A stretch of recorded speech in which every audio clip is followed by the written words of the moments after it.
Now we read about the normal coordinates and normal modes. Now, first of all, we read about its definition. Now, what is the normal coordinates? Normal coordinates of a coupled system are the parameters. यानी ये हमारे पास coordinates क्या होते हैं, parameters होते हैं ना, तो ये कपल्ड सिस्टम के पैरामीटर्स हैं। नॉर्मल कोऑर्डिनेट्स जो हैं वो किसके हैं, पैरामीटर्स, कपल्ड सिस्टम के पैरामीटर्स हैं। The normal coordinates of a coupled system are the parameters, जिसमें हम क्या करते हैं, in terms of which the equations of motion of the system can be written. हमने अगर इक्वेशन ऑफ मोशंस बनानी है इन सिस्टम्स की, तो हम उसको लीनियर इक्वेशंस की मदद से, इन पैरामीटर की मदद से, कोऑर्डिनेट्स की मदद से बना सकते हैं। तो so the normal coordinates of a couple system के ये जो नॉर्मल कोऑर्डिनेट्स होते हैं वो हमारे पास क्या चीज़ है, पैरामीटर्स हैं। पैरामीटर्स किस लिए, इन टर्म्स ऑफ विच, जिसकी वजह से हम equations of motion of the system can be written, हम इक्वेशन ऑफ मोशन लिख सकते हैं इसमें as a set of linear differential equations. आपको पता है जो इक्वेशंस ऑफ मोशंस होती हैं वो डिफरेंशियल इक्वेशंस की फॉर्म में होती हैं। उसमें हमारे पास क्या होते हैं, विद कांस्टेंट कोएफिशिएंट्स होते हैं, in which each equation contains only one dependent variable, और एक डिपेंडेंट वेरिएबल होता है। In which each equation contains only one variable. अब इसमें हमारे पास अगर कपल पेंडुलम की हम एग्जांपल ले रहे हैं तो उसमें बस x जो है वो आपने Sai b plus psi a लेना है, और y जो है वो आपने पैरामीटर क्या लिया था, Sai b minus Sai a। x जो है वो साई b प्लस साई, ये आपके पास x और y जो है वो नॉर्मल कोऑर्डिनेट्स हैं, और ये पैरामीटर्स हैं जिसकी टर्म्स में हमने सारी डिफरेंशियल इक्वेशंस बनानी है। इसमें x जो है वो साई b प्लस साई है, ये y जो है साई b माइनस साई है। इसको हम नॉर्मल कोऑर्डिनेट्स बोलते हैं।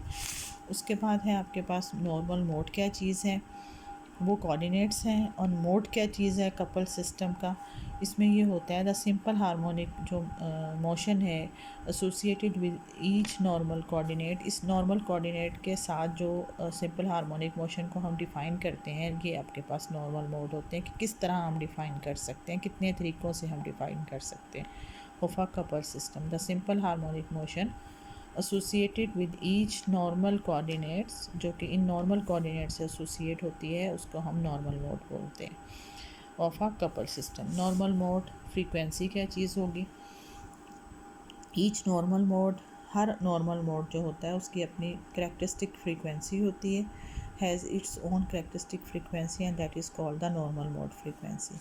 उसके बाद आगे हमारे पास कॉन्फ़िगरेशन या शेप ऑफ द मोड, ये किस तरह होती है, ये जो रेशो है, इनकी रेशो जो है साई बी माइनस साई, ये हमेशा याद रखना है। The ratio of the displacement, जो इन ये दो डिस्प्लेसमेंट है ना, इन दोनों की जो रेशो है वो क्या चीज़ है, the ratio of the displacement psi B over psi A of the moving parts of the system. ये एक जो डिफ़ाइन होगी वो रिमेंस कांस्टेंट ही रहेगी। ये रेशो जो है ये हमेशा कांस्टेंट रहेगी फॉर अ नॉर्मल मोड के लिए, एक नॉर्मल मोड के लिए। एंड इट इज़, और इसी से हमें शेप का पता चलेगा कि इन फेज़ है या आउट ऑफ फेज़ है, and it is called the shape और कॉन्फ़िगरेशन ऑफ दैट मोड। अब जैसे हमारे पास अब पेंडुलम है, इसमें आपके पास फर्स्ट मोड कौन सा होगा, फर्स्ट मोड आपके पास ये है कि साई ये ए और ये साई बी आपके पास ये आ गया।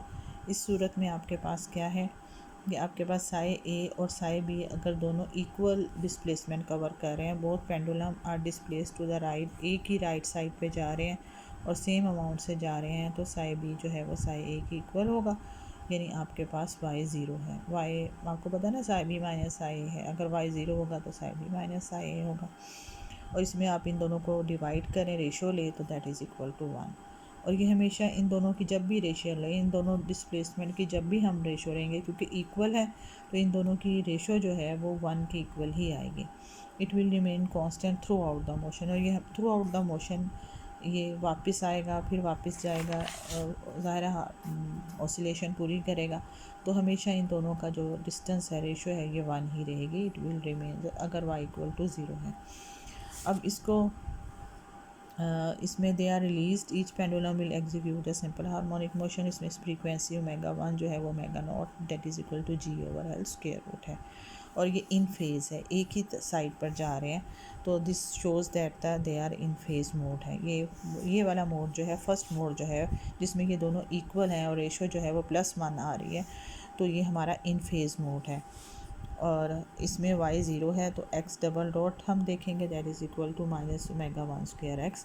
इसमें ओमेगा 1 आपको पता है g ओवर l के इक्वल है, और x जो है इसमें ये जो x है वो Sai a plus psi b के इक्वल है, जो कि नॉर्मल कोऑर्डिनेट्स हैं।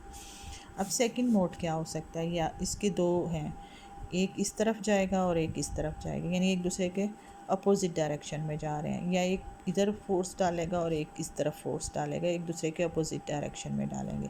इसमें ये माइनस साई ये हो गया, ठीक है, और ये आपके पास ये दूसरी डायरेक्शन में चला गया। ये इसमें ये नेगेटिव है और ये पॉजिटिव है, इसमें ये इस तरफ जा रहा है तो ये पॉजिटिव है, तो ये इसमें एक पॉजिटिव और एक नेगेटिव रहेगा। इस सूरत में क्योंकि ये नेगेटिव साइड पे जा रहा है ये वाला डिस्प्लेसमेंट, तो ये नेगेटिव है, और ये इस तरफ जा रहा है पॉजिटिव साइड पर, तो ये पॉजिटिव है। लेकिन ये दोनों एक दूसरे के अपोजिट हैं। इसमें क्या हो रहा है, इसमें ये इस तरफ आ रहा है तो ये नेगेटिव है, और ये इस तरफ जा रहा है तो ये पॉजिटिव है, लेकिन हैं एक दूसरे के अपोजिट डायरेक्शन में।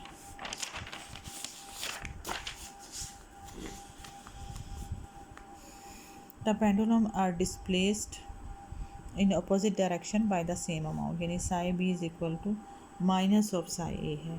इसमें हमारे पास x 0 होगा तो psi b over psi is equal to -1 है। When they are released, each pendulum will execute a simple harmonic motion with same frequency omega 2 से हम ये मूव करेंगे that is equal to g over l plus 2k over m square root, और ये out of phase है mode, ठीक है। इसमें psi b minus psi is equal to -1 है। It is out of phase of pi 180 and it will remain constant. ये हमेशा यही आएगा, अब हमेशा अपोजिट डायरेक्शन में ही ये मूव करेंगे, remain constant through out the motion. Conclusion इसका क्या निकलेगा, in conclusion 1 can say that the general motion of a coupled system is not periodic. जब जनरल हमने निकाली थी, फर्स्ट इक्वेशन निकाली थी, वो पीरियोडिक नहीं थी, लेकिन if the system is started in just the right way, लेकिन अगर सीधे तरीके से हम सही राइट तरीके से उस सिस्टम को शुरू करेंगे तो moving part of the system will execute the simple harmonic motion.